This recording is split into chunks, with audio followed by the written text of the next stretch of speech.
घर का माहौल ऐसा था कि बाहर वालों को लगता जैसे खुशियों का बसेरा है। विक्रम की पत्नी शालिनी सबके सामने अपनी सास सावित्री देवी के पैर छूती और बड़े प्यार से बात करती, लेकिन विक्रम के ऑफिस जाते ही घर का नकाब उतर जाता था। शालिनी ने सावित्री देवी को घर के सबसे पुराने और सीलन भरे स्टोर रूम में रहने पर मजबूर कर दिया था। वह उन्हें ताना मारती, बुढ़ापे में ज़्यादा जगह घेरने की ज़रूरत नहीं है, यहीं पड़ी रहो।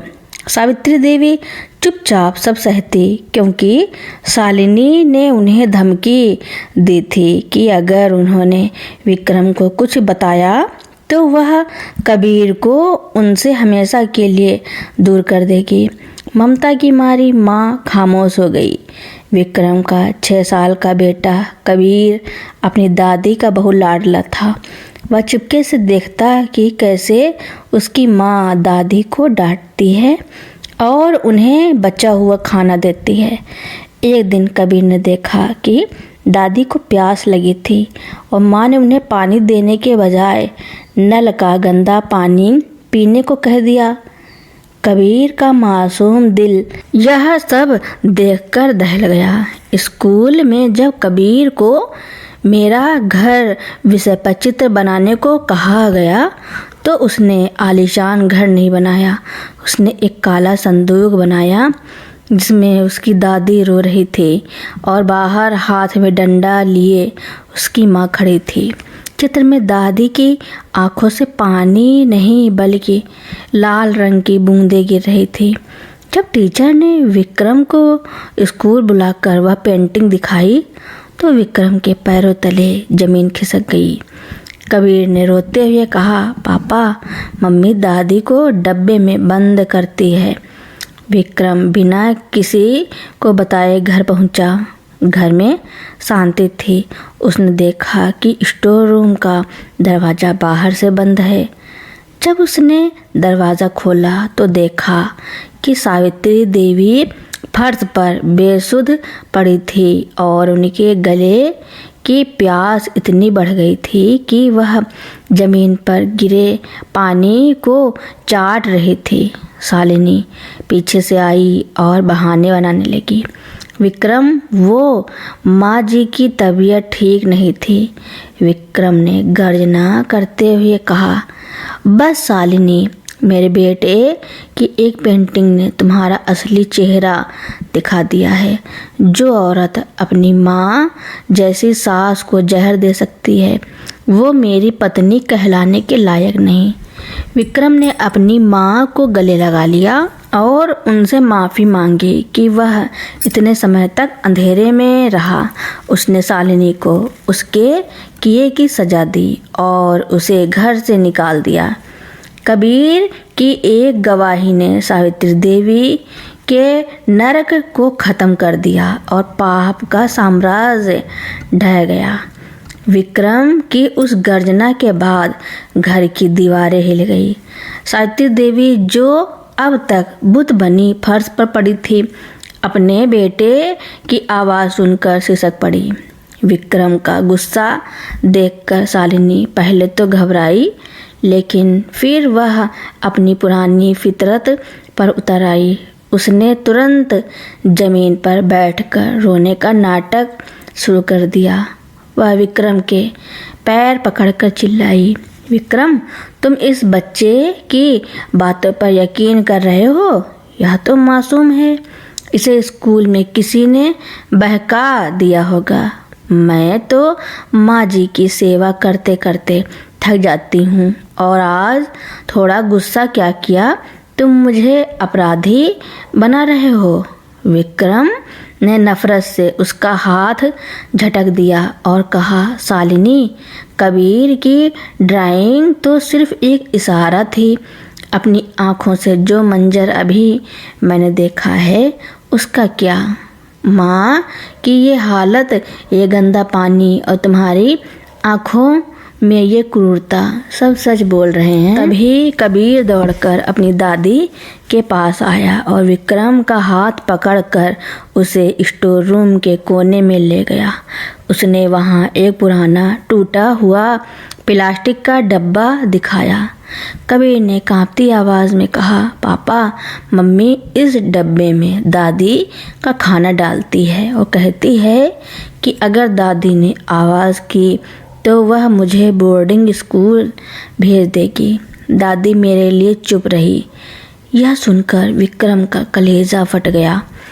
उसे याद आया कि कैसे वह शालिनी की बातों में आकर अपनी माँ को बीमार समझकर उनसे मिलने तक नहीं आता था। विक्रम ने तुरंत पुलिस को फ़ोन करने के लिए मोबाइल निकाला। वह शालिनी को जेल भेजना चाहता था, लेकिन तभी सावित्री देवी ने थरथराते हाथों से विक्रम का हाथ रोक लिया। उन्होंने भर्राई आवाज़ में कहा, नहीं बेटा, पुलिस नहीं, यह मेरे पोते की माँ है। अगर यह जेल गई तो कबीर के माथे पर उम्र भर के लिए कलंक लग जाएगा कि उसकी माँ अपराधी थी। मैं नहीं चाहती कि मेरे बच्चे का भविष्य खराब हो। शालिनी को लगा कि वह बच गई, लेकिन सावित्री देवी के अगले शब्दों ने उसे जीते जी मार दिया। उन्होंने कहा, विक्रम, इसे जेल मत भेजो, बल्कि इसे आज़ाद कर दो। इसे इस घर से, हमसे और इस परिवार से अभी इसी वक्त निकाल दो। जिसे रिश्तों की कदर नहीं, उसे रिश्तों के बीच रहने का कोई हक नहीं। विक्रम ने अपनी माँ की बात मानी। उसने शालिनी का सारा सामान बाहर फेंकवा दिया। शालिनी, जो कल तक इस घर की मालकिन बनी बैठी थी, आज सड़क पर खड़ी थी। उसके पास ना तो पति का साथ था, ना बेटे का प्यार और ना ही रहने को छत। उसके मायके वालों ने भी उसकी यह करतूत सुनकर अपने दरवाजे बंद कर लिए। महीनों बाद घर की आबो हवा बदल चुकी थी। अब वह स्टोर रूम फिर से पूजा का कमरा बन गया था। सावित्री देवी अब डाइनिंग टेबल पर बैठती थी और कबीर उनकी गोद में सिर रखकर कहानियाँ सुनता था। विक्रम अब ऑफिस से जल्दी आता और अपनी माँ के पैरों के पास बैठकर दिन भर की बातें करता। एक दिन कबीर ने फिर से एक पेंटिंग बनाई। इस बार पेंटिंग में एक खिला हुआ बगीचा था, जिसमें एक सूरज यानी विक्रम, एक फूल यानी दादी और एक तितली यानी कबीर साथ साथ थे। कबीर ने नीचे लिखा, मेरा सबसे प्यारा घर। विक्रम ने वह पेंटिंग अपने कमरे की मुख्य दीवार पर लगा दी, ताकि उसे हमेशा याद रहे कि घर ईंट पत्थरों से नहीं, अपनों के सम्मान और प्यार से बनता है। शालिनी के घर से निकलने के बाद विक्रम को लगा था कि सब ठीक हो गया है, लेकिन कहानी में एक ऐसा मोड़ आया जिसने साबित कर दिया कि वक्त का पहिया जब घूमता है तो वह पाई पाई का हिसाब लेता है। घर से निकाले जाने के बाद शालिनी ने अपने अहंकार में सोचा था कि वह अपनी सहेलियों या मायके के दम पर ऐश करेगी, पर जैसे ही उसकी सच्चाई फैली, सबने उससे किनारा कर लिया। कुछ महीने बाद शालिनी एक छोटे से किराए के कमरे में रहने को मजबूर हो गई। जो हाथ कभी दूसरों पर हुक्म चलाते थे, अब वे जूठे बर्तन मांजने और दूसरों के घरों में झाड़ू पोछा करने पर मजबूर थे। एक दिन शालिनी एक बड़े बंगले में काम करने पहुंची। वहां उसने देखा कि एक बहू अपनी बूढ़ी सास को बड़े प्यार से खाना खिला रही थी। यह देखकर शालिनी को अपनी सास सावित्री देवी का वह चेहरा याद आया, जब वे प्यास से तड़प रही थी। उसकी आंखों से आंसू गिर पड़े। उसे पहली बार एहसास हुआ कि उसने क्या खोया है। तभी उसकी नज़र पास के पार्क में पड़ी। वहाँ विक्रम, सावित्री देवी और कबीर टहल रहे थे। कबीर अपनी दादी का हाथ पकड़कर उन्हें फूल दिखा रहा था। शालिनी की हिम्मत नहीं हुई कि वह उनके सामने जाए। वह पेड़ के पीछे छिपकर अपने उजड़े हुए संसार को देखने लगी। अचानक कबीर सड़क की तरफ दौड़ा। एक तेज रफ्तार गाड़ी उसकी ओर आ रही थी। शालिनी यह देखकर चीख पड़ी और अपनी ममता के मारे बिना सोचे समझे सड़क की तरफ भागी। उसने कबीर को धक्का देकर बचा लिया, लेकिन गाड़ी शालिनी को टक्कर मारती हुई निकल गई। विक्रम और सावित्री देवी दौड़कर वहां पहुंचे। शालिनी खून से लथपथ जमीन पर पड़ी थी। विक्रम का गुस्सा अभी भी ठंडा नहीं हुआ था, लेकिन सावित्री देवी का कलेजा पसीज गया। उन्होंने चिल्लाकर कहा, विक्रम, खड़ा क्या देख रहा है? इसे अस्पताल ले चल। इसने मेरे पोते की जान बचाई है। अस्पताल में जब शालिनी को होश आया तो उसने अपने सामने विक्रम और सावित्री देवी को खड़ा पाया। शालिनी रोने लगी और सावित्री देवी के पैर पकड़ लिए। वह बोलने की स्थिति में नहीं थी, बस उसकी आंखों के आंसू माफ़ी मांग रहे थे। विक्रम ने कड़ाई से कहा, शालिनी, तुमने कबीर को बचाया, इसके लिए मैं तुम्हारा कर्जदार हूँ, लेकिन जो तुमने माँ के साथ किया उसके लिए मैं तुम्हें पत्नी के रूप में कभी स्वीकार नहीं कर सकता। तभी सावित्री देवी ने विक्रम के कंधे पर हाथ रखा और कहा, बेटा, इंसान को सजा देना कानून का काम है, लेकिन उसे सुधारने का मौका देना इंसानियत है। इसने आज अपनी ममता साबित की है। इसे घर मत ले चल, लेकिन इसके इलाज और सम्मानजनक जीवन का इंतजाम हम करेंगे। नफरत पालने से सिर्फ हम जलेंगे। विक्रम ने माँ की बात मानकर शालिनी के लिए एक अलग छोटे घर और सम्मानजनक गुजारे का इंतजाम कर दिया। शालिनी अब उस घर में अकेली रहती थी, लेकिन अब उसके मन में नफरत नहीं, पश्चाताप था। वह हर रोज़ मंदिर जाती और अपनी सास की लंबी उम्र की दुआ मांगती। कबीर कभी कभी अपनी दादी के साथ उससे मिलने आता।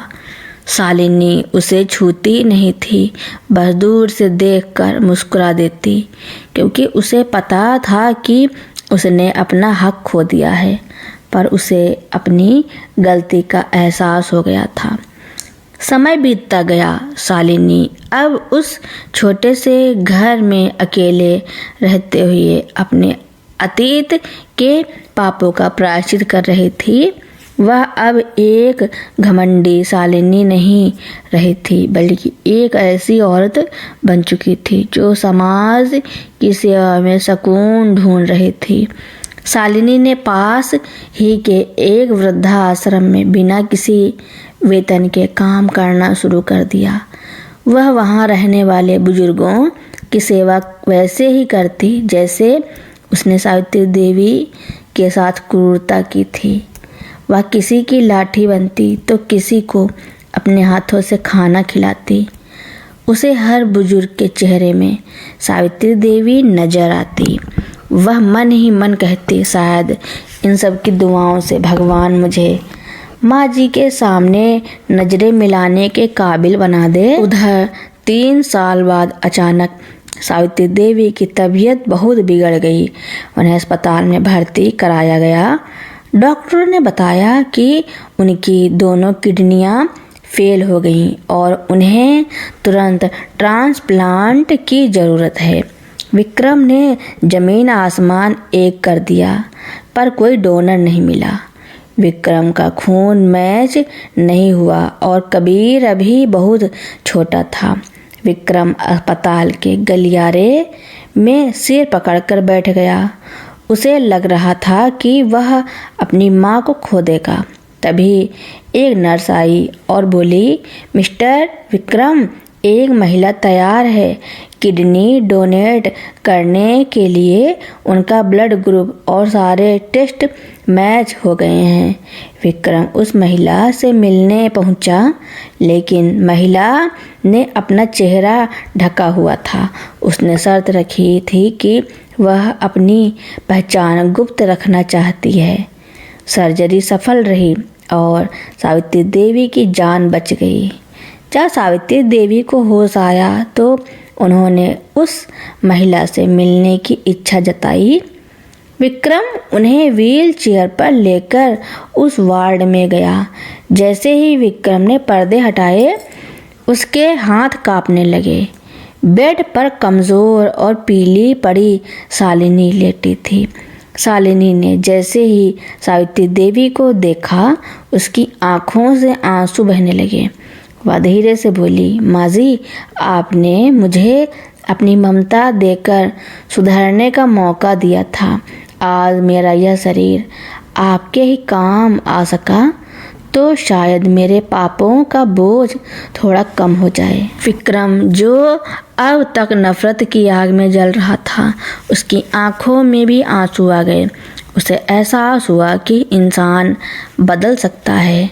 सावित्री देवी ने शालिनी का हाथ अपने सर पर रखा और कहा, बहू, तूने आज मुझे अंग नहीं दिया, तूने मुझे मेरा पुराना परिवार वापस दे दिया है। विक्रम ने शालिनी की तरफ हाथ बढ़ाया और उसे सहारा देकर उठाया। वह उसे वापस उसी घर में ले आया जहाँ कभी उसने जुल्म किए थे, लेकिन अब घर की आबो हवा अलग थी। अब शालिनी और सावित्री देवी साथ मिलकर रसोई में खाना बनाती। कबीर अपनी माँ और दादी दोनों के बीच में सोता। वह ड्राइंग बुक जिसने कभी तबाही मचाई थी, अब अलमारी में बंद थी। अब कबीर रोज नई तस्वीरें बनाता, जिनमें उसकी माँ दादी के पैर दबा रही होती या तीनों साथ बैठकर हंस रहे होते। शालिनी ने साबित कर दिया कि इंसान अपनी गलतियों से गिर सकता है, लेकिन प्रायश्चित और पश्चाताप की सीढ़ी चढ़कर वह फिर से महान बन सकता है। सालों बीत गए। वक्त की धूल ने उन कड़वी यादों को धुंधला कर दिया था, लेकिन मिटाया नहीं था। कबीर अब 21 साल का एक समझदार नौजवान बन चुका था। वह शहर के सबसे प्रतिष्ठित मेडिकल कॉलेज से डॉक्टरी की पढ़ाई कर रहा था। उसके व्यक्तित्व में पिता विक्रम का अनुशासन और दादी सावित्री देवी का धैर्य था। कबीर जब अपनी इंटर्नशिप पूरी कर रहा था तो उसने एक फैसला लिया। उसने अपने पिता विक्रम और माँ शालिनी को बुलाया और कहा, पापा, माँ, मैं शहर के बड़े अस्पताल में नौकरी नहीं करूँगा। मैं उस पुराने स्टोर रूम वाली जगह पर एक छोटा सा क्लिनिक और बुजुर्गों के लिए डे केयर सेंटर खोलना चाहता हूँ, जहाँ उन बुजुर्गों का इलाज मुफ्त होगा जिन्हें उनके सपनों ने छोड़ दिया है। विक्रम ने गर्व से बेटे को गले लगा लिया। शालिनी की आंखों में आंसू थे। उसे लगा कि उसका बेटा उसके पुराने पापों का प्रायश्चित समाज की सेवा से कर रहा है। क्लिनिक के उद्घाटन के दिन एक फटे हाल बुजुर्ग व्यक्ति वहां आया। वह बहुत बीमार था और उसके पास दवा के पैसे नहीं थे। कबीर ने बड़े सम्मान से उन्हें कुर्सी पर बिठाया और उनका इलाज शुरू किया। तभी शालिनी वहाँ पानी लेकर पहुँची। जैसे ही उसने उन बुजुर्ग का चेहरा देखा, उसके हाथ से गिलास गिरकर चकनाचूर हो गया। वह बुजुर्ग कोई और नहीं, शालिनी का अपना भाई था, जिसने शालिनी के बुरे वक्त में उसे घर से निकाल दिया था और उसकी सारी संपत्ति हड़प ली थी। आज उसके अपने बेटों ने उसे सड़क पर छोड़ दिया था। शालिनी का भाई शर्मिंदगी से कांपने लगा।